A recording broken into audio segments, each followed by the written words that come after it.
How's it going, everyone? Johnny Superb Man here, and today we're going to talk about the poor old Buffalo Sabres. I mean, what the heck is going on over there? They just can't turn it around, and they've had good young talent to come through that team. I mean, in the last 9 years, they've had nothing but top 10 draft picks. They bring in Jack Eichel at second overall. They bring in Rasmus Dahlin at first overall. Hell, they're about to have another first overall pick after winning the draft lottery this season. And on top of that, they've had good talent run through their team. Ryan O'Reilly, Taylor Hall, Evander Kane, and yet for some reason they can't turn it around. Now, I've done my due diligence. I look for the stats that no one else can, and I think I've been able to put my finger on it. It's not the roster. It's not the players. It's not the on-ice product. It's the off-ice stuff. Management, ownership, scouting, coaching, the general manager, whatever you want to call it, they just can't get their stuff together in Buffalo, and I am not blaming the players. Now, I want to show you guys what I'm talking about, okay? I've developed a potential number that can show you guys the average point increase or decrease from either moving to Buffalo or moving from the Buffalo Sabres, all right? Let me explain myself. So what we have on the screen right now is the most recent trades that the Buffalo Sabres have made. We're going to do this in chronological order, all right? And first up, we got the Taylor Hall trade. Taylor Hall and Curtis Lazar going to the Boston Bruins in exchange for Anders Bjork and a second-round pick. My God, the Boston Bruins fleeced them. So we take a look at Taylor Hall, right? And ever since this guy won the Hart Trophy with the New Jersey Devils, 93 points in 76 games played, got injured the next season, he's bounced around. New Jersey's not a great team. They get Hischier, they get Hughes. They end up moving Taylor Hall to the Arizona Coyotes, 27 points in 35 games played, not too shabby. And then he goes to Buffalo with the whole coronavirus thing. Not a lot of teams were handing out long-term contracts, so he bets on himself, goes to Buffalo, and gets himself 19 points in 37 games played, 2 goals. My God, no wonder he only got a second-round pick for him. But he goes to Boston, and in 16 games, 14 points, 8 goals. My God, look at that increase, all right? Now, I've done some math. That's right. I have a high school diploma, and use my calculator. I got my stats on the side. Yeah. So trust me, these numbers, they're not absolutes. I just use them to show you guys my point, all right? So Taylor Hall. Now, what we have here is his stats for Buffalo this season and Boston. I would divide every single one of those goals, assists, and points by the total amount of games played to multiply it by 82, so we have a full regular season scale. If he would have stayed in Buffalo, he would have got himself 42 points in 82 games played. If he would have done this in Boston for a whole season, 71.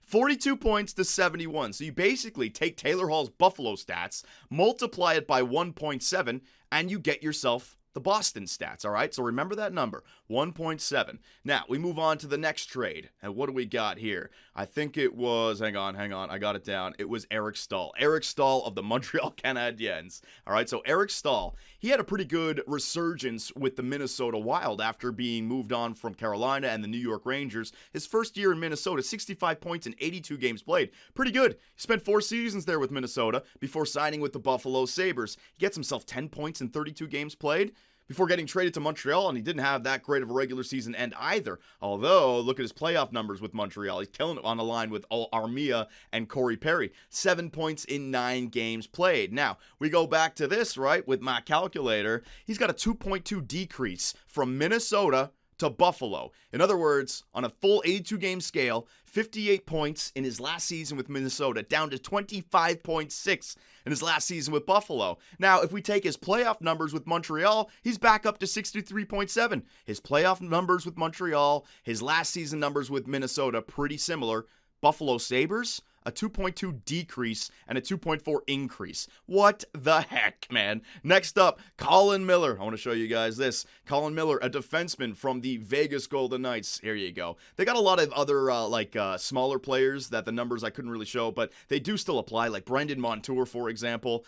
His plus-minus goes from -13 to +8 after playing with the Florida Panthers. There is also another goaltender, Jonas Jonsson. All right, he played 7 games with Buffalo Sabres this year, 379 goals against, and an 8.84 save percentage. He plays 8 games with Colorado, 2.06 goals against, and a 9.13 save percentage, right? So there's a lot of players that you can see this with, but for the sake of time in this video, we're just going to focus on the big name players, all right? So Colin Miller goes to the Buffalo Sabres. I'll show you guys this guy's stats.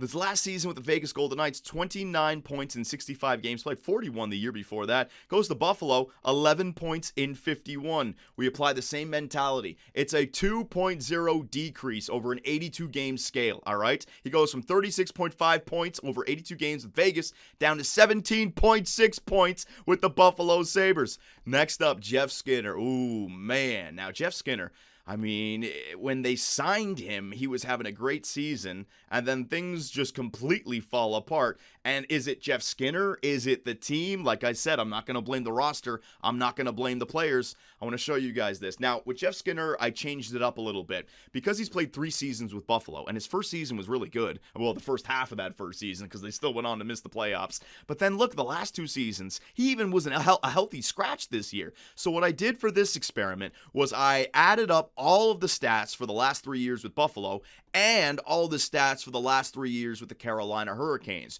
just so we would get something a little bit more similar, right? And with Jeff Skinner, here you go. You got 243 games with Carolina, 194. I would make sure that we would get the point scale for 82 games, and he would have 55 points over 82 games over those last 3 seasons with Carolina.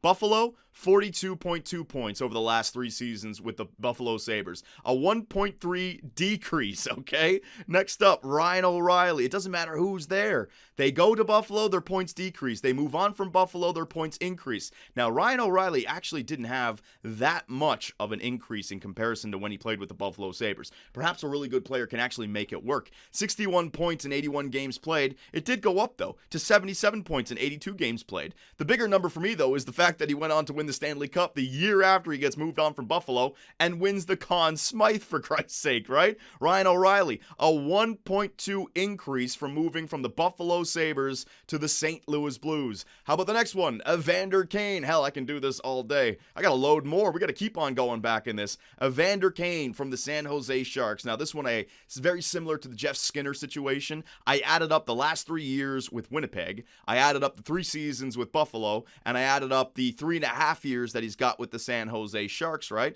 So we bring up these numbers, and from Winnipeg to Buffalo, he actually didn't have much of an increase right there. He actually had a decrease, a 1.07 decrease from 53.1 points a season down to 49.3. So he was actually pretty good for Buffalo, but then he moves on to San Jose, and there's that number again, 1.2, 1.3, somewhere around those lines, an increase up to 64.2 points. So Ryan O'Reilly, Evander Kane, Jeff Skinner, Colin Miller, Eric Stahl, Taylor Hall, a bunch of younger other players that didn't really log too much time, all had either better seasons from moving on from Buffalo or worse seasons moving to Buffalo. So is that the players' fault? Or is that management? Is that coaching? Is that the inability to get players playing at the same level? Right? And now what we can do as well is we can take a look at Jack Eichel. Jack Eichel, who spent his entire career with the Buffalo Sabres. He's putting up pretty good numbers. I took his total point totals in the NHL because he spent all of his time with Buffalo.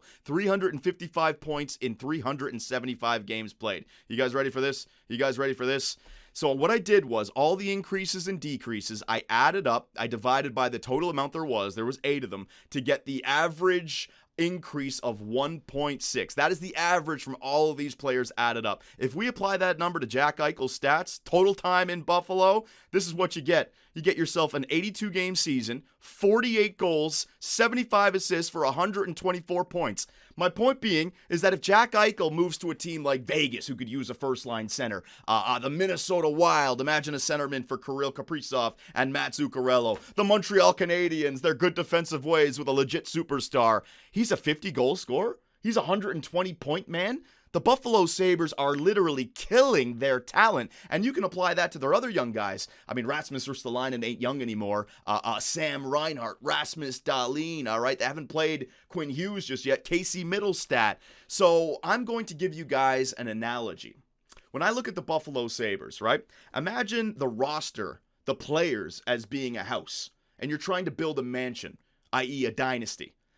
The Buffalo Sabres have the resources, they have the materials to build that mansion, to build that dynasty. The problem is the foundation. They're trying to build that mansion, that dynasty on the side of a cliff. The foundation represents ownership. the office, the front office, the general manager, the coaching staff, the scouting, whatever it is. So at the beginning of the year, the hopes are high, but by the end of the season, that house is falling off the cliff into the bottom of the ravine, and we got to start again. So I'm not blaming the players, Buffalo Sabre fans. I'm blaming ownership. And how the heck do you change that, right? My God, you got some egos you got to take care of over there. So fans of Buffalo, fans of hockey, let me know what you guys think. Are these numbers that I found anything good, or is just a bunch of crap? Let me know, boys, and I will see you in the next one.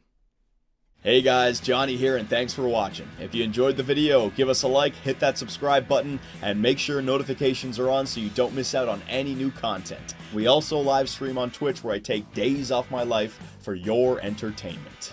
Sonny Gray, get out of it. You stupid pieces of shit! I should have gone with Jose for Fernandez! Oh my God, pitching change. Fernandez, get your ass in there. Oh, I swear to God, baseball God just decided to all over me. Grand slam, oh yeah. Make me miss the playoffs with a first-ranked team. Year 2, 30 games above 500, no divisional win, trip to the wild card. First inning.